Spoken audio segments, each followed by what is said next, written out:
Hello everybody, what's up? This is Pac-Man 5698 here, and this is my review of the new animated Batman movie, Batman Year One. Recently, Batman's becoming all the rage again. Batman Arkham City was recently released and of course was a major hit in the video game industry. An official trailer for Christopher Nolan's The Dark Knight Rises was recently uploaded to YouTube, and on the same day of Batman Arkham City's release in the United States, we get Batman Year One, an animated film based off the prequel to Frank Miller's The Dark Knight series.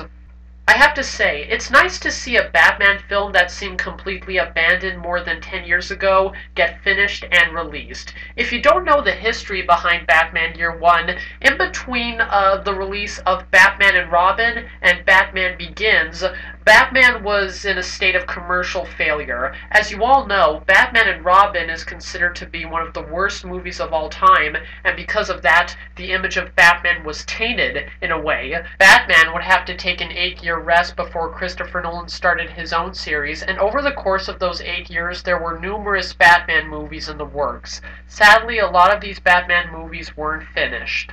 There was Batman Triumphant that was going to be made by the same team that made Batman Robin. You know, the same writers. Joel Schumacher would return, George Clooney and Chris O'Donnell would return as Batman Robin. But of course, when Batman Robin came out, it was such a disaster that it didn't take too long for Warner Brothers to just kill the production.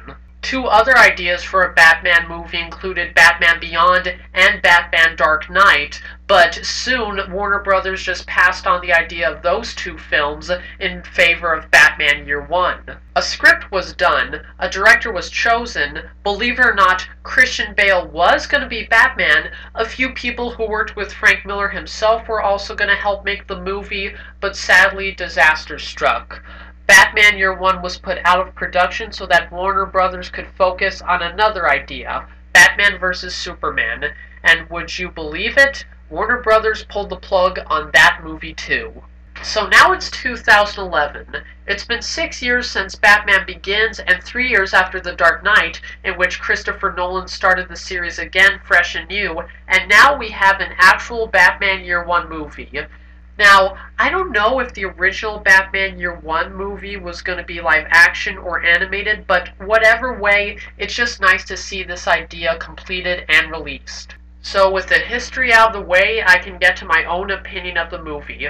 I saw it 2 days ago on Comcast On Demand, and I thought it was good. Granted, I haven't read any of the Frank Miller graphic novels, but seeing this movie alone, I really like this Batman. I like the style of Batman Year One, I like the depiction of Batman Year One, I love the characters of Batman Year One. Overall, I thought it was an impressive portrayal of Batman that deviates from the mainstream comics. I'd like to start this review by saying it's nice to see a film in this day and age that actually has some hand-drawn animation. There are some CGI effects in the movie, but for the most part, it's just simple hand-drawn animation. And in this movie, it's great. Seriously, this is some of the best animation I have ever seen in my life. The plot of the movie not only establishes Batman, but also Commissioner Jim Gordon and Catwoman. The two main characters in the movie are Gordon and Bruce Wayne. Gordon has a job at the police academy so he can support his pregnant wife. Bruce Wayne has returned to Gotham after years of being gone, and later in the movie, he becomes Batman. Here we get a different story of how he became Batman and why he adopted the image of a bat for his vigilantism. Gordon is trying to make Gotham a safer place, but it turns out to be hard because a lot of the head cops, and even the commissioner himself, are a bunch of lying, dirty frauds. Many members of the head staff are cruel and aggressive towards the innocent people of Gotham, and are also friends with Falcone, who's a crime boss. So being a good cop and supporting a family is not going to be easy for Gordon because the department goes as far as beating him up and threatening his family's life. To say the least, Gordon does not respond kindly, and in between all this, Batman is beginning a career fighting crime, and Selina Kyle is starting to become Catwoman. Overall, I think the plot with Commissioner Gordon is the best plot. The movie goes into a lot of depth with the character, and it's really interesting to see more of what the character is actually like. He's more than just the guy who calls Batman to the scene. He's a person trying to survive in a world of madness and insanity and corruption while also trying to provide for his family. It's also neat to see Gordon work with the detective to try and figure out who the Batman really is, expose all the flaws of the police department, try and save his family as the police department tries to kill his wife and son, fall in love with the detective, have an affair with the detective, and later confront the fact that he's an adulterer, which is not what he should be doing for Barbara. For me, Bruce Wayne's story isn't as interesting as Gordon's story, but I still found it to be engaging. The monologue he's given is well written. It's nice to see him go into dirty parts of Gotham and start fights, and it's even kind of cool to see him confront Selina Kyle. It's like Batman and Catwoman fighting, without Batman and Catwoman fighting. I will admit this, though, at some points Bruce Wayne's voice for his monologue doesn't seem right. He doesn't put a whole lot of emphasis on his monologue, and maybe that's what the writers wanted him to do, but it just felt like something was missing. However, when actor Ben McKenzie is doing the voice of Batman, he pulls off the voice very well. He does sound intimidating and scary. Definitely one of the better Batmans of the millennium. Speaking of Batman's plot, parts of his story in the movie are a little bit far-fetched. Why is a vampire bat flying through Gotham City while it's snowing, and why does it crash through a glass window and land right in front of Bruce? Was Bruce hallucinating or something? And although the action scene is pretty cool, I don't know, Batman activating an ultrasonic sonar and bringing all of these bats into Gotham City seems a bit silly. Where are all the bats coming from, and how did Batman figure out the right pitch to send them into Gotham? But this is all just nitpicking.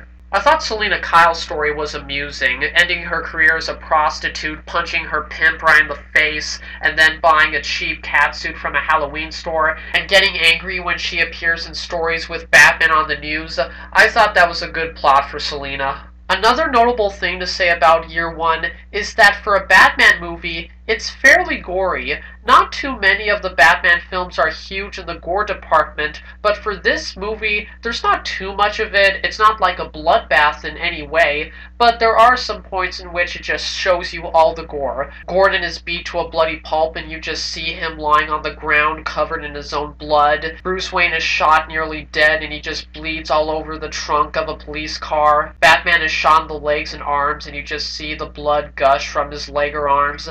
This is pretty violent for a Batman film. But there are plenty of subtle moments, and the movie also escalates to a good climax. Tension grows as Gordon is being forced to hunt and kill Batman. Batman is trying to survive against a SWAT team from being blown up and pumped full of lead. And the movie also has a heartwarming scene in which Jim and Barbara's son is born. I can also tell from this movie that the Frank Miller Batman is different from the regular comic book Batman and the animated Batman. For example, Gordon and Barbara have a son, when in the comic books and in the TV series, Barbara Gordon, also known as Batgirl, is Jim's daughter, and the wife is absent. Also, I don't recall Selina Kyle ever being a prostitute in the animated series or the comic books for that matter. Another cool thing I can say about the movie is that it perfectly captures the panels from the actual graphic novel. The character models, the camera angles. If you read the graphic novel and then see the movie, or vice versa, you notice that the movie is capturing the graphic novel comic book panel by comic book panel. The credits of the movie even show illustrations from the comic book series, as if to tell the viewer, yeah, we brought this comic book to life, and it shows. Overall, I thought this was a pretty good Batman movie. Although it's not as good, I think that this is the best animated Batman film since Mask of the Phantasm. But keep in mind, I have not seen Under the Red Hood yet. So if you're a Batman fan, see this movie. It's only $5 on Comcast On Demand, and if you get the Blu-ray version, you get an animated short featuring Catwoman. There is a bit to nitpick, but it's still a very well done Batman movie. Overall rating, 4 steroid-induced bats. So that's it for my review of Batman Year One. I'll see you all later, and bye-bye.